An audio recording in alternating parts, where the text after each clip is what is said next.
What is up, you guys? Thank you so much for joining me here today. My name is Bree. This is Dean. We are from Bree Curry Fitness, and today we are going into a deeper dive on a reverse diet, how to reverse diet, and who might need to be looking into a reverse diet. So if this is something that you are interested in, then keep on watching.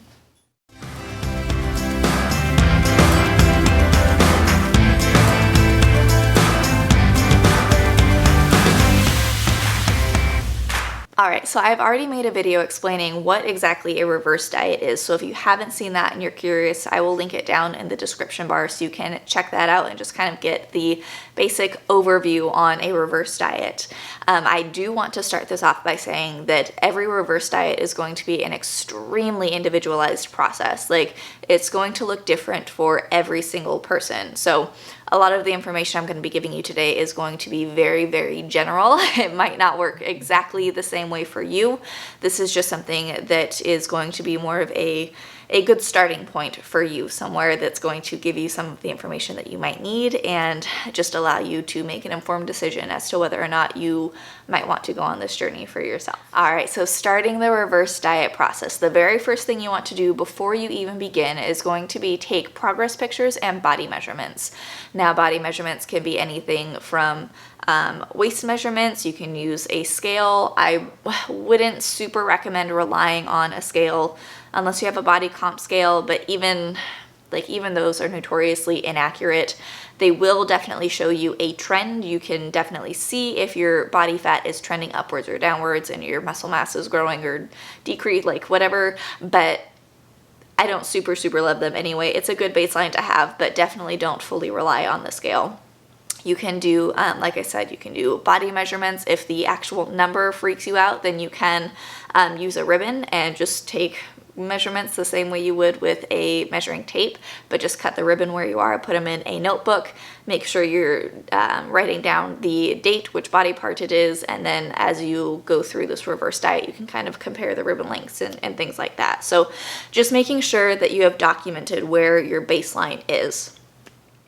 So step number 2 is going to be taking a week and just tracking what you normally eat. Now, if you're someone who has been tracking for a while, whether you've been just in a low deficit or an extreme cut, like if you've been in competition or something like that and you know exactly what you've been eating on average for the last couple of weeks, then you can skip this step because you already have your baseline. But if you have not been doing any of those things and you've never tracked before in your life, get ready because we definitely need to make sure that we are tracking during a reverse diet. When you're talking about increasing by a small amount of calories, and we'll go over the number of calories, but let's say in just a minute, but one of the low end of the range is 50 calories per day that you're increasing, and 50 calories a day can be like half a tablespoon of peanut butter. So if you aren't really aware of what you're eating and you're not tracking that in some way, it can be very, very difficult. You might be completely overeating way more than you realistically need to be doing, and or you might be trying to stay so conservative because of the fact that you're not tracking that you are not really reverse dieting and you're probably sticking closer to what you've been eating on average. So tracking is definitely important. If tracking is something that just gives you a little bit of a restrictive feeling, if it makes you feel disordered towards food, if you can do something like keep a food diary or something of the sort, just to make sure that you are really paying attention to what you're eating and you're aware of the calories that you're consuming and things like that, that's going to help. I definitely do think it is a lot harder if you are not tracking those. So keep that in mind.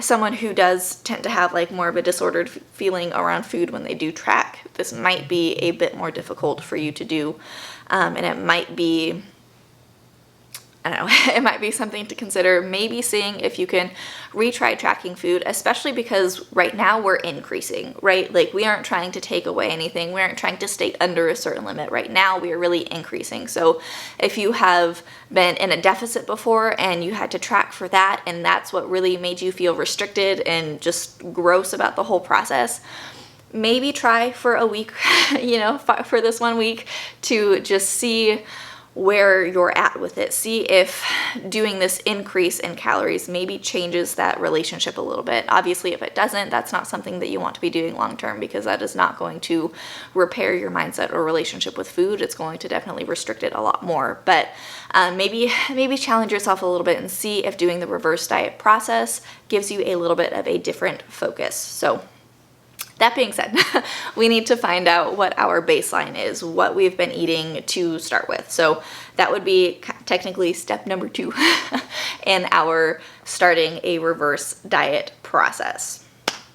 Step number 3 is going to be to determine your TDEE, and that is your total daily energy expenditure. So there's a couple of different ways that you can go about tracking this or calculating this. The easiest way is to go to iifym.com. I'll link it down here. And they will be off, but they will give you an idea, a relatively accurate-ish idea as to what your TDEE is. And then that's a place that you can at least start at. There are obviously some other calculators you can use if you want to go through and put your information into multiple calculators and then kind of take the average number between that, between all of those calculators. You can definitely do that too. I have found IIFYM to be the most accurate-ish. We also need to kind of play around and look at what our maintenance calories should be. And I use quotes because I feel like a lot of what these calculators spit out as what you should be eating for your maintenance is really low. And it also doesn't matter a whole lot for reasons that we'll get into later as well, because with a reverse diet, you can kind of, within reason, go to where you want. But like I said, we'll get into that in just a minute. So the next step, after you have determined your TDEE and also right about where your maintenance should be, and how far away you are from that specific number, is when we want to determine how aggressive you're going to be. So the general overall range for a reverse diet is going to be between 50 and 250 calories increase per day/week. So that's a big range, right? Like that is a huge range. And when I talk about who should be thinking about doing a reverse diet, I'll kind of explain which end of the spectrum you should be on for those ranges, because like that's a giant range. It's a 200 calorie a day range. Like we need to narrow that down. But in general, that is kind of the overarching where you should think about starting, somewhere in that range. I do always recommend being a little bit more conservative, especially when you're first starting out. Like most of the time, I will increase my clients' calories by 50 to 100 calories per day for that first week and see how it goes. We'll kind of do that for the first couple of weeks. If your body starts to hold on to you just start to gain a bunch of excess fat, it might be a sign that you need to cut back a little bit and be a little bit less aggressive. If you're only doing 50 calories and you're noticing no change, then maybe jump to 100 or 150 calories. It really, like I said, is an individualized process, and it just depends on how your body is working. Step number 5 is going to be to actually start increasing the calories. So once you've determined, we're just going to say that we're going to do an increase of 50 calories a day, just because that's the easiest. So for week 1, that's your tracking week. You're at 1,200 calories. So week 2, you're going to increase to 1,250 calories. Week 3, you'll increase to 1,300, so on and so forth. So one other thing that I want to mention here is you really need to be prioritizing protein. If you've never tracked before, you are more than likely not eating enough protein. Like whether your goal is to build a bunch of muscle or not, you're still probably not eating quite enough protein. So the amount of protein that you want for like the optimal muscle building environment is going to be 0.7 to 1 gram of protein per pound of lean body mass. Now, if you don't know your lean body mass or you don't have a way of figuring that out for yourself, what you can do is aim for just under 1 gram of protein per pound of body weight. It's going to be probably a little bit high, but it'll get you close enough, and it's likely that you won't hit quite that much anyway. So I always say if you don't know your lean body mass, then making sure you are a little bit lower than 1 pound or 1 gram per pound of overall body weight. So essentially, in order to do that, the 50 calorie increase that you would be doing each week would be coming from additional protein. So once you've hit that and your protein is at an adequate level, if you still are wanting to increase your metabolism and increase your calories, then you're going to want to start playing around with increasing the carbs and the fats. And that's going to depend on your body specifically. Increasing your carbs is definitely going to help you out as far as energy goes in the gym, but some people also have their bodies just feel better on a higher fat diet. Like mine personally, I function better just brain-wise on a higher fat diet. Like my body really, really loves healthy fats. Like, oh my gosh, give me all of the avocados and the nut butters and all, like just everything. I love it so much. So anyway, that's also going to be individualized, to kind of play around with it. It took me a while to figure out that my body definitely liked a higher fat diet versus higher carbs. So my carbs are still higher than my fats, but at the same time, I do have a higher fat intake than the average 5'3¼ female would. So step number 6 is going to be to continue with those progress pictures and with the body measurements. Whichever way you decided that you need to do it, always recommend progress pictures no matter who you are. Don't look at them, take them, drag them into a different folder on your phone, and don't look at them until you're done with the process. Don't do it. Don't do it. If you want to do a check-in specifically for the reverse diet, okay, specifically for the reverse diet, if you're just doing a workout thing, which obviously is not what this video is about, but for the reverse diet, yes, you can absolutely kind of compare your progress pictures weekly if you want to. If you feel like you're not really getting anywhere with the reverse diet, comparing those progress pictures will be great. So you want to be making sure that you are taking those progress pictures and measurements so that you can kind of tell, like, if you're putting on way too much excess body fat too quickly. And I will note, like, if you're putting on excess body fat that a doctor would say is too much, not necessarily what you say is too much, because we are all so skewed in how we view and think of ourselves anyway. So keep that in mind. You're going to have to kind of separate your ego and your view and mindset of yourself for this process.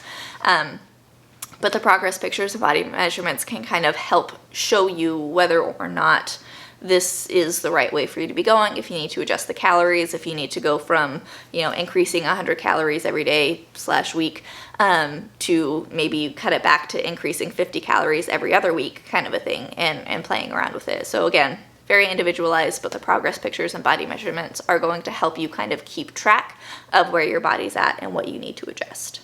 So step number 7 is also kind of step number 5. It should be done kind of at the exact same time as you beginning the reverse diet. And that is, you need to be lifting heavy. If you are not lifting heavy, this is a pointless process. Lifting heavy is what is going to build the muscle, and building that muscle is how we're going to utilize all of the extra calories. So the extra 50 calories you're getting every day, or 100 calories or whatever that you're putting into your body every day, needs to go somewhere. And if it's not going towards building muscle and maintaining muscle, then it's just going to turn into body fat.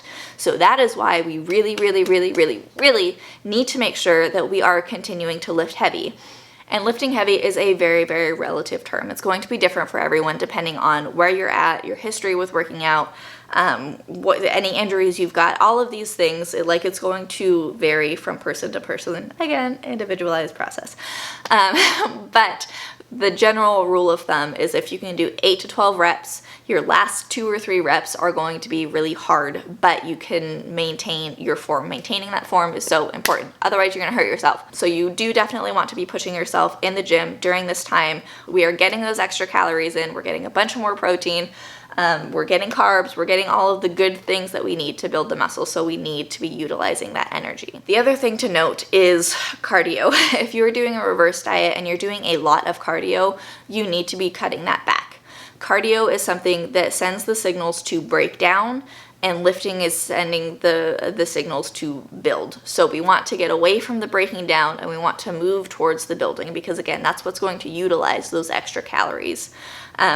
How much you cut down your cardio is going to depend on how much cardio you are doing. I've kind of touched on it before. Again, this is not going to be the video for it, but I will talk to you guys in depth about why I feel cardio is very, very inefficient for long-term fat loss, and definitely wrong for all of the women who are trying to get that, you know, fit, super toned physique.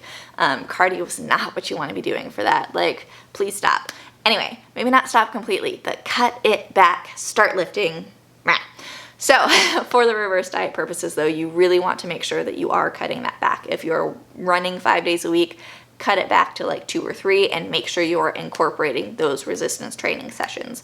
If you have absolutely no idea where to start, I just made a video last week, I will link it somewhere, on how to begin your journey into resistance training, because like I said, you really need to make sure that you are resistance training to build that muscle during this process. Otherwise, you are going to put on pretty much all body fat and it's not going to get you the results that you want. All right, so who exactly should be considering a reverse diet?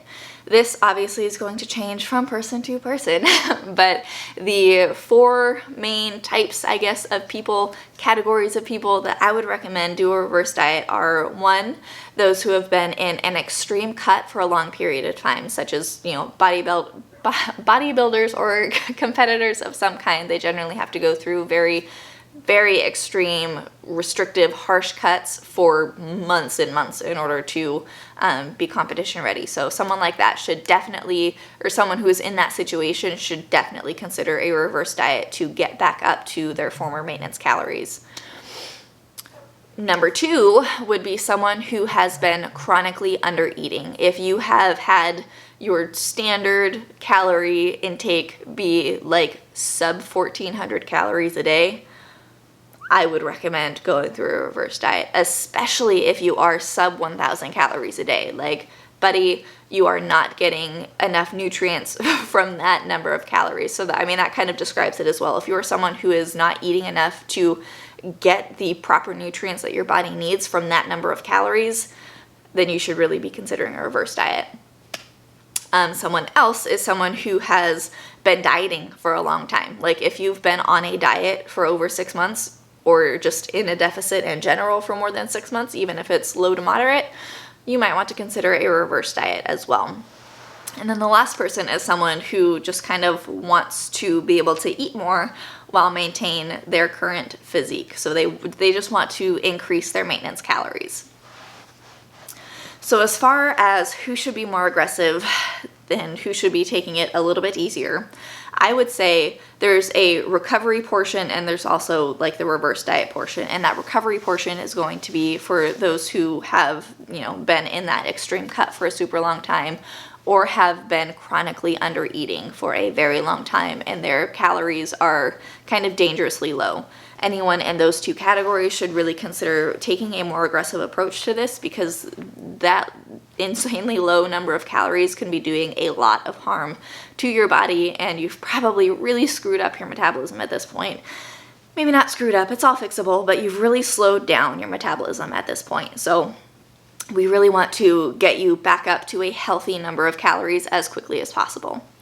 If you are someone who has been dieting for a long time, or you're just someone who wants to increase your maintenance calories, I would be a little bit more conservative. You are the person who I would say should stick more on the 50 to maybe 150 calorie side of the spectrum, because you're probably not going to need to be in this quite as long. However, you never know. It really does depend on where you're wanting to wind up with your calories. So like I said, if you are kind of more needing to recover and heal your body, then maybe take the more aggressive approach to it. Monitor your body, see what's happening. And then if you've just been someone who wants to increase their maintenance calories, or you've been dieting for quite a while, then maybe take it a little bit more conservative. So that's pretty much it. Realistically speaking, you can take this kind of as far as you want to take it within reason. Obviously, someone who's my height and weight probably shouldn't be trying to eat 4,000 calories a day. Like, I don't think that that is healthy at all. But for me personally, like I have gotten myself up to 2,500 calories a day for my maintenance. I do 2,700 when I'm trying to bulk, and I do between 23 and 22 depending on how extreme of a cut that I want to get into. So, but yeah, so for now, I think that is it. If you guys have any other questions, please feel free to let me know down in the comments. I will do my best to answer them. I will probably have additional reverse dieting videos come out, specifically how to figure out if maybe your reverse diet isn't working, certain things that you can try and change, all that sort of fun stuff. But if you guys have specific questions, just let me know and I will do my best to address those as well. So that is it for me. I hope you guys have a wonderful day and I will see you next time.